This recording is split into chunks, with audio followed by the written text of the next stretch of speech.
Bonsoir à tous et bienvenue dans ce 7-8 Sport sur TV78. L'émission ne pas manquer si vous êtes un passionné de sport local. C'est parti pour le sommaire de ce magazine. Handball, le club de plaisir Les Clés rate le coche dans le championnat de National 3. Les Yvelinois se sont inclinés face à Puteaux dans un match électrique. Le résumé dans ce magazine. Cyclisme, 20 mois après, le Vélodrome national de Saint-Quentin-en-Yvelines a accueilli une compétition sportive dans son enceinte. Le 7e Grand Prix de Vélizy a regroupé 150 sportifs. Reportage à suivre. Gymnastique, coup de projecteur aujourd'hui sur la GEM Elancourt-Morpas. Le club fait partie des meilleurs clubs d'Île-de-France dans cette discipline. Ce sera notre module à découverte. L'actualité sportive, c'est maintenant sur TV78.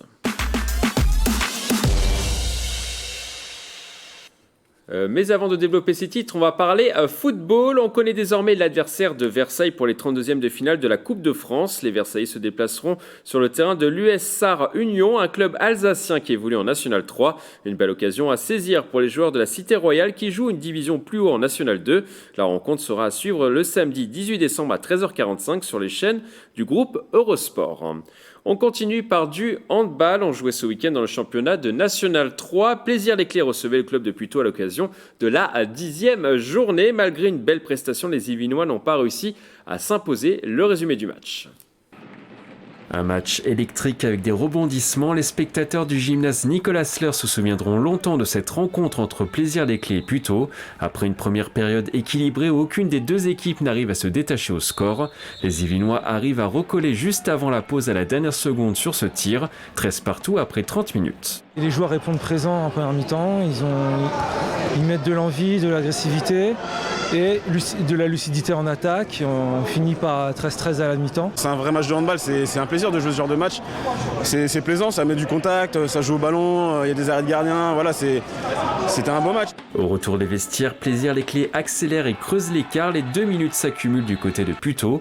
Avec un avantage de 3 buts, on pense les locaux à l'abri, mais le match bascule en milieu de seconde période. Les joueurs des Hauts-de-Seine profitent des pertes de balles, reviennent au score et passent devant. Plaisir Les Clés ne reviendra pas, 29-26. Là, à chaud, c'est grosse déception, parce que Puteaux c'était un concurrent direct là pour...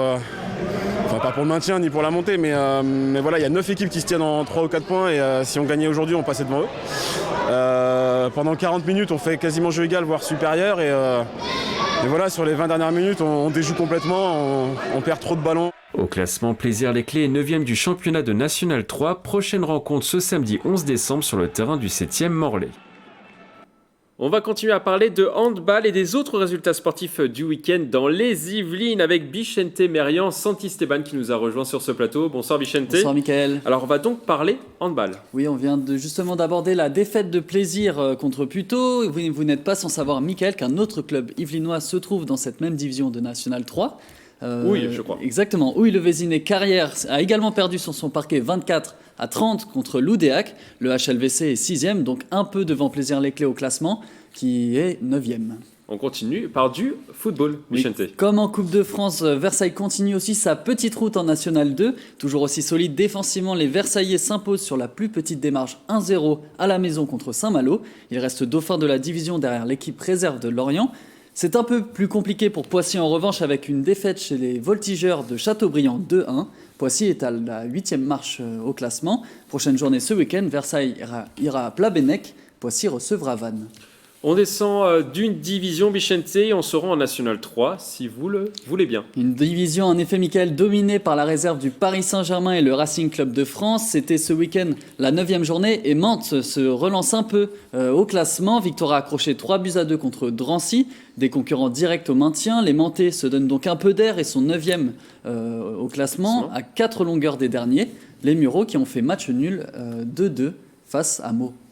Alors, on va parler maintenant du Ballon d'Or, c'est bien ça? Exactement, on s'éloigne un peu des résultats du week-end, mais c'est tout comme regarder cette petite photo de Messi qui pose avec sa famille, et c'est 7 ballons d'or. Hein. Alors, c'est vrai que le joueur du Paris Saint-Germain arbore fièrement, on le voit sur ces images, c'est 7 ballons d'or, dont le dernier obtenu lundi dernier. Exactement, une petite photo de famille et une petite photo tout seul aussi, allongé aux côtés de ses trophées. Gagner un ballon d'or, presque une routine pour la star argentine du PSG, qui était accompagnée quand même de plusieurs de ses coéquipiers à la cérémonie de France Football.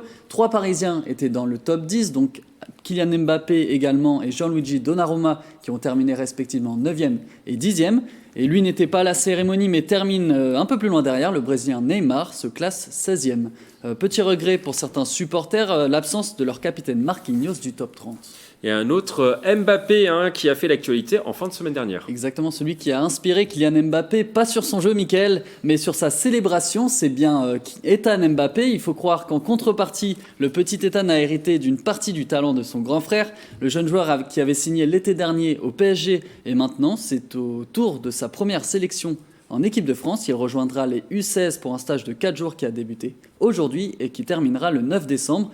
Peut-être verra-t-on un jour, Mickaël, les deux frères sur le même terrain, d'autant que Ethan n'est pas du tout dans le même registre. C'est plutôt un milieu de terrain qui semblerait, on le définit comme ça, plutôt défensif. Plutôt défensif et fort par sa vision de jeu et sa polyvalence. Bon, peut-être qu'on les verra un jour ensemble sur les terrains, pourquoi pas en équipe de France.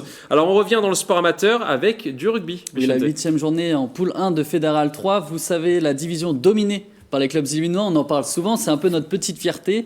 Les premiers sont Versailles, ils conservent leur invincibilité, 7 matchs, 7 victoires. Cette fois, c'est Caen qui en a fait les frais, le score 24-17. En dauphin du VRC, le MLSGP, Maison Lafitte a même pris le bonus offensif contre Petit Couronne, 31 points inscrits pour 6 encaissés, un bilan donc de 5 victoires et 2 défaites. Et juste derrière, Houille complète le podium, avec aussi une victoire bonifiée 43-23 sur la pelouse de Cergy-Pontoise. Prochaine journée ce week-end, Mickaël, Versailles recevra justement Cergy, le MLSGP recevra Caen et pas de match pour Houille. 3 clubs yvelinois sur le podium. Alors on termine par du basket, Vicente. 10e journée de National 3 avec l'un des favoris de la division Trappes qui a perdu. Les Trappistes se sont fait surprendre par un club pourtant en bas de tableau dans la division Beson. Défaite 60-57. Enfin, dernier de la division, Marly-le-Roi s'impose au Mans 69-64 et c'est un petit événement puisque c'est la première victoire des Marlichois qui restent malgré tout dernier du classement mais qui se rapproche du milieu de tableau car devant eux se trouve un petit troupeau qui a seulement 2 longueurs d'avance, Caen, Beson, Barjouville et Rueil. Merci à Vicente pour toutes ces précisions. On vous retrouve la semaine prochaine pour un nouveau tour d'horizon des résultats sportifs du week-end dans les Yvelines. Je vous attends lundi prochain, Vicente. Bien sûr. Alors, on va maintenant parler cyclisme. On pensait qu'il serait annulé vu le contexte sanitaire. Il a finalement bien eu lieu ce dimanche 5 décembre. Après 20 mois sans événement sportif, le Vélodrome national de Saint-Quentin en Yvelines a accueilli le Grand Prix de Vélizy. Un rendez-vous qui a réuni 150 sportifs heureux de retrouver le chemin de la compétition. Reportage. La préparation, la concentration, l'effort, l'adrénaline, tous les ingrédients d'une compétition sportive étaient de retour au Vélodrome national de Saint-Quentin en Yvelines. 20 mois après l'organisation de la dernière course cycliste dans la structure, le 7e Grand Prix de Vélizy s'est déroulé ce dimanche 5 décembre. 20 mois, c'est très long et en plus on sent qu'il y a une démobilisation des bénévoles, des équipes, d'organisation. Donc il faut remettre tout ça en ordre de marche, il faut remotiver donc, toutes les équipes. Donc on y arrive et j'espère qu'on va continuer sur cette lancée. Pour continuer sur cette lancée, organiser de nouvelles courses, le Vélodrome national est suspendu à une décision, celle de retransformer ou non l'aire centrale en méga-centre de vaccination comme cela l'a été de mars à fin octobre. Aujourd'hui, les injections se font dans les coursives de la structure.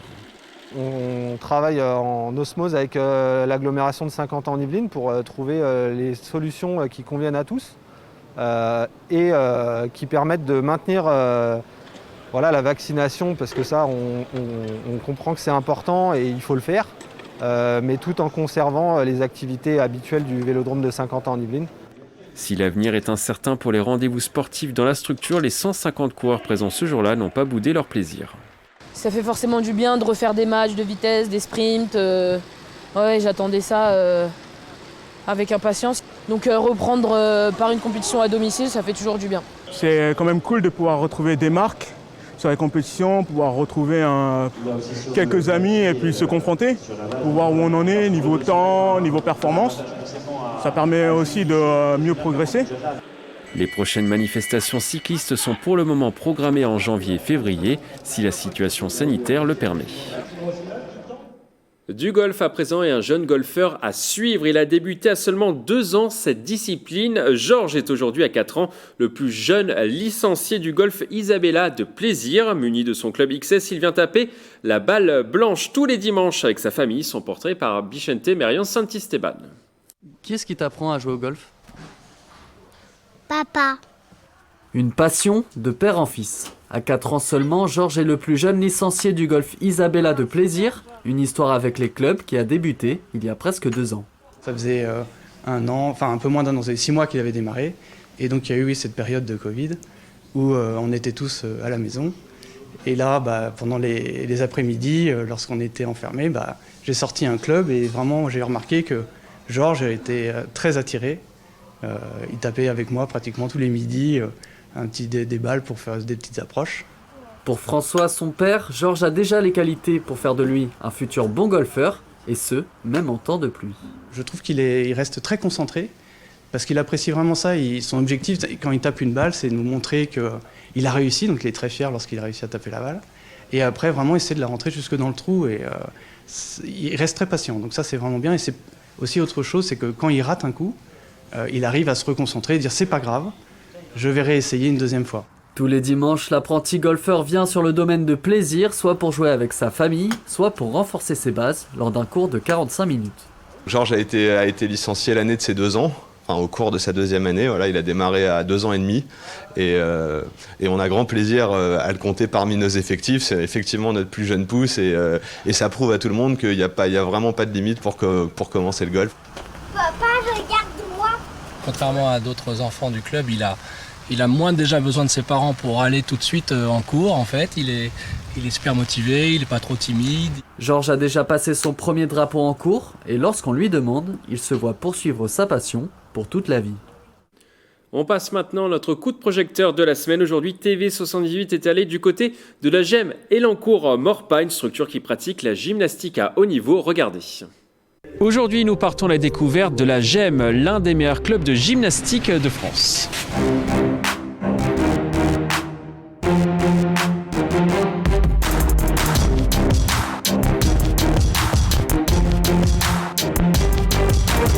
Pour nous parler de l'histoire de ce club, Morgane Goulard est à mes côtés, c'est la présidente du club. Alors Morgane, est-ce que vous pouvez nous présenter l'historique de ce club ? Alors, le club a été créé en 1977, voilà, et donc on a un peu plus de 40 ans maintenant. Il a évolué au fil des années. Je suis la présidente du club seulement depuis à peu près 2 ans, quelque chose comme ça. Voilà, on a performé le plus possible. On a eu, là dernièrement, du coup, on est en division nationale 1 chez les filles et on avait une équipe nationale chez les garçons. Voilà, donc on essaye d'évoluer au fil des années, de garder le niveau et de garder la performance et de monter de nouveaux projets année après année. Voilà. Est-ce qu'on peut dire que la GEM fait partie du paysage maintenant français de la gymnastique ? Je pense. Je pense qu'on essaye de rayonner. En tout cas, on essaye, c'est l'idée. Après, voilà, les 2 dernières années étaient un peu compliquées. Mais voilà, on essaye de garder un niveau national, de garder une équipe en division nationale 1. On essaye de remonter une section garçons à un niveau national. Donc voilà, on essaye de rayonner en tout cas sur les compétitions nationales et donc de rester dans le paysage français de la gymnastique le plus possible. Voilà. On le voit, il y a beaucoup de monde qui travaille autour de nous. C'est un petit peu ça aussi le secret de la réussite du club ? Oui, c'est aussi d'accueillir le maximum d'adhérents possible, de faire découvrir la gymnastique à un maximum d'enfants, de leur faire aimer, de les fidéliser aussi. Donc voilà, le plus d'adhérents on a, le plus on est satisfait de la saison. Voilà. Alors, encore une fois, cette année c'est une reprise, donc on essaie de retrouver les adhérents qu'on avait avant, de refidéliser tout le monde, de donner goût à la gymnastique et au sport aussi, parce que ces années ont été compliquées. Donc voilà, en tout cas c'est l'idée. Combien de licenciés au total ici au club ? Alors en avant Covid, on avait 480 licenciés. Pendant le Covid, on était descendu à 380 et là on est remonté à un petit peu plus de 400, donc on doit être à 420, quelque chose comme ça. Et si on regarde autour de nous, il y a des filles Mais aussi les garçons, on dit souvent que la gymnastique c'est un sport de filles, mais il y a beaucoup de garçons. Oui, il y a beaucoup de garçons, il y a beaucoup plus de filles que de garçons au club, c'est vrai, mais la gymnastique c'est un sport et masculin et féminin. C'est vrai que la gymnastique féminine est un peu plus médiatisée que la gymnastique masculine, mais il y a aussi des très bons résultats français en gymnastique masculine. Donc voilà, nous on lâche pas la section masculine et l'idée c'est d'avoir les deux sections qui cohabitent et qui arrivent à performer le plus possible. Voilà, on a moins d'adhérents masculins, on essaye de remonter petit à petit les nouvelles générations des garçons. Voilà, on verra dans quelques années si on a réussi ou pas. Et il y a aussi beaucoup de jeunes qui intègrent le club, c'est un petit peu la spécificité de la gymnastique, on commence très tôt en général. On peut commencer la gymnastique à 15 mois, donc c'est vrai que c'est très tôt. On vient avec papa et maman ou tata, tonton, enfin peu importe, avec un adulte de la famille au cours de baby gym à partir de 15 mois. Et puis après, on suit le cursus des éveils, après de la gymnastique loisir et éventuellement de la compétition. Mais en effet, c'est un sport où on commence très tôt. La baby gym, c'est idéal pour les repères dans l'espace, la coordination, l'appréhension de l'arrière, de la hauteur. Enfin, voilà, c'est vraiment un sport qu'on peut commencer très jeune pour commencer à avoir des sensations et à appréhender son corps et ses repères dans l'espace. Et le club organise également des compétitions. Le club a notamment organisé récemment une compétition au Vélodrome national de Saint-Quentin en Yvelines. Est-ce que c'est dans l'ADN du club aussi de proposer des grandes manifestations de gymnastique ? Alors oui, on a organisé, tous les ans de toute façon, on organise une compétition. Depuis des dizaines et des dizaines d'années, on essaie d'organiser au moins une finalité régionale ou une demi-finale des championnats de France. Et c'est vrai qu'en 2019, on a organisé les championnats de France au Vélodrome à Saint-Quentin. Donc c'était une super expérience, c'était vraiment incroyable. On a essayé ça a vraiment fédéré les équipes, les bénévoles. On a eu des bénévoles des clubs aux alentours, pas forcément que du club de la GEM. On avait un peu plus de 200 bénévoles. On a accueilli des équipes de la France entière. C'était les championnats de France nationale A en équipe. Donc on avait en plus nos équipes qui concouraient. On avait la division nationale 1 aussi qui concourait. Donc c'était vraiment une super expérience. On a fait venir les scolaires aussi qui ont pu découvrir la gymnastique. Et ça a vraiment aussi, ça s'est retrouvé sur les retours qu'on a eus après l'événement, sur les parents qui essaient de nous contacter pour avoir des informations, etc. Donc non, je pense que c'est vraiment, ça fait partie du club. On a envie de se donner des défis. Là, on a un projet éventuellement pour 2023. Au Vélodrome de Saint-Quentin en Yvelines ? J'espère. J'espère, c'est l'idée en tout cas. Si on peut se le permettre, on aimerait bien organiser un nouvel événement au Vélodrome, que ce soit national ou international. On verra si on vise plus haut. Voilà. Et ça permet d'attirer aussi peut-être de nouveaux licenciés à votre avis, d'avoir plus de visibilité ? Oui, exactement. Comme je le disais, par exemple les championnats de France, comme on a eu les scolaires, on a touché une nouvelle cible qu'on ne touche pas forcément d'habitude. Et certains ont découvert un sport, des sensations et sont revenus vers nous après et étaient intéressés pour commencer la gymnastique. Les grands projets pour le club sur les prochaines années, est-ce que vous les avez en tête ? Les grands projets. Alors, en termes d'organisation, l'événement 2023, c'est ce que ce sera national ou international, on verra, en fonction du soutien qu'on a aussi. Et puis, en termes de performance sportive, Eric vous en parlera mieux que moi, mais c'est de maintenir un niveau de performance comme on a aujourd'hui, donc de rester en division nationale 1, c'est de fidéliser nos adhérents, que ce soit les loisirs ou les compétitions, qui restent dans le club, qui aiment le club et qui aiment la gymnastique. Voilà, c'est les projets principaux. Et puis éventuellement, on est aussi en train d'essayer de monter des sections.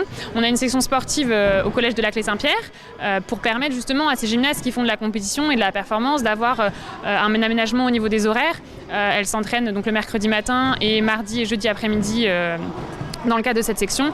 Et donc nous, on aimerait beaucoup pouvoir monter cette section sportive sur l'école primaire et sur le lycée pour que ces jeunes filles, du début de leur carrière de performance, elles puissent allier l'école et la gymnastique dans de bonnes conditions du CP à la terminale. Voilà. Merci Morgane, on va maintenant voir le coach.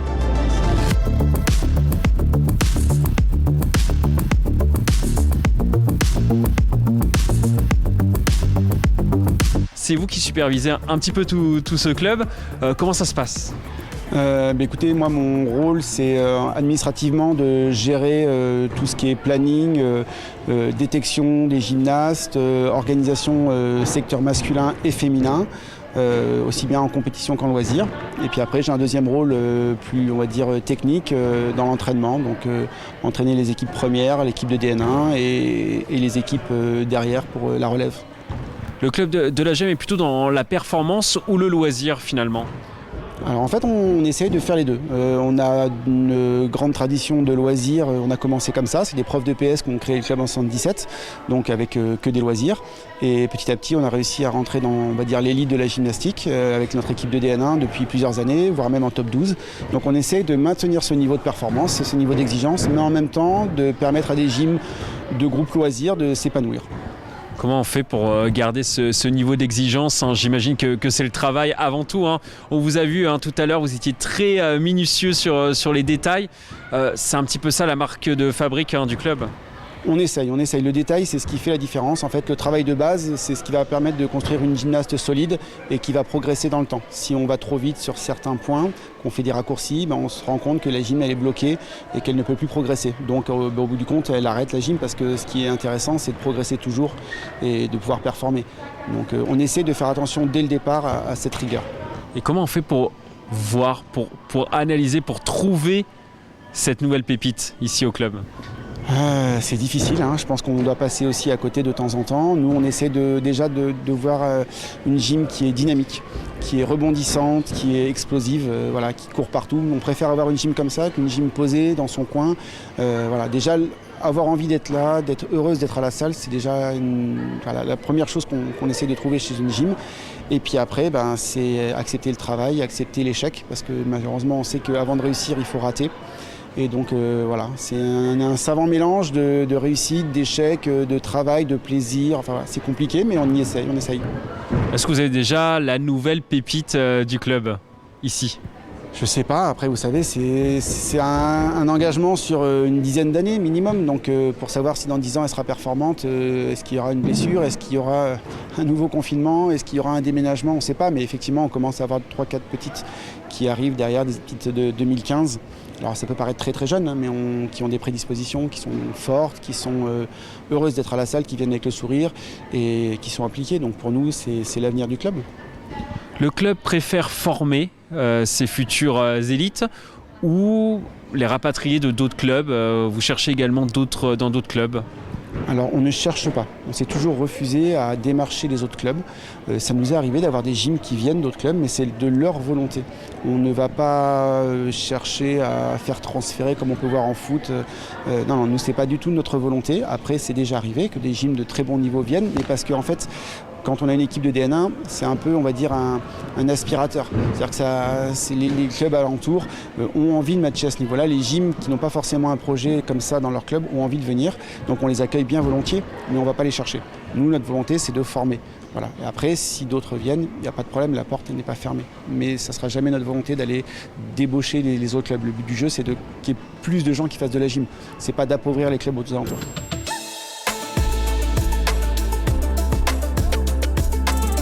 À mes côtés, 2 athlètes du club, Flavie et Tialine. Bonsoir mesdemoiselles. Alors Tialine, pourquoi tu as choisi ce club? Parce que mon frère et ma sœur, ils se sont fait inscrire ici. Et du coup, moi j'ai suivi leurs traces.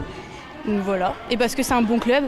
J'avais un club à côté de chez moi, mais il ne me permettait pas d'aller aussi haut dans les compètes, aussi loin. Alors je crois savoir que tu habites à Molette, c'est à 30 km à peu près d'ici? C'est ça. Et qu'est-ce qui te motive à venir tous les jours ici? Ou presque? Parce que je sais que c'est un bon club et que c'est là que je vais progresser, je peux aller loin, je peux aller jusqu'à des compétitions internationales. Voilà. Donc la distance n'était pas un frein? Non, pas du tout. Alors pour toi Flavie, du coup, pourquoi tu as choisi ce club?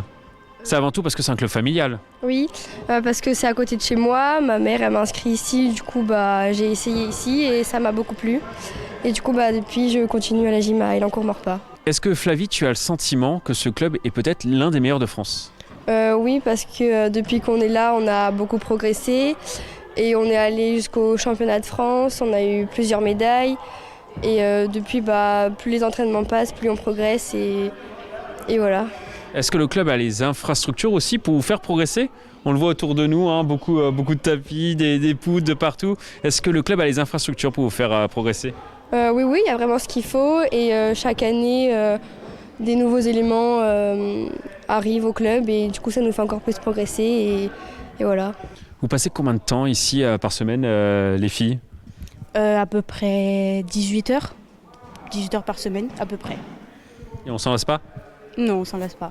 Flavie, même chose? Moi, un peu moins, mais non plus, on s'en lasse pas. On s'en lasse pas. Et quel est votre palmarès à toutes les deux? Toi, par exemple, Flavie? On a fait première au championnat de France en 2015, il me semble. Et moi, j'ai fait troisième au championnat de France il y a 4-5 ans. Vous faites partie de la même équipe depuis toujours? Oui, oui, totalement, oui. Et vos objectifs à vous dans les prochaines années, c'est quoi? Là, c'est de refaire des compétitions parce qu'avec le Covid, on n'a pas eu l'occasion d'en faire. Ça fait à peu près 2 ans qu'on n'en a pas fait. Et reprendre les compétitions, se qualifier pour les championnats de France et continuer à rester en DN1. Même objectif, Flavie? Oui, pareil, vu qu'on est dans la même équipe, maintenir la DN1 jusque le plus longtemps possible et revenir en force pour les compétitions après ces 2 ans de Covid. On vous le souhaite en tout cas. Bon courage à toutes les deux.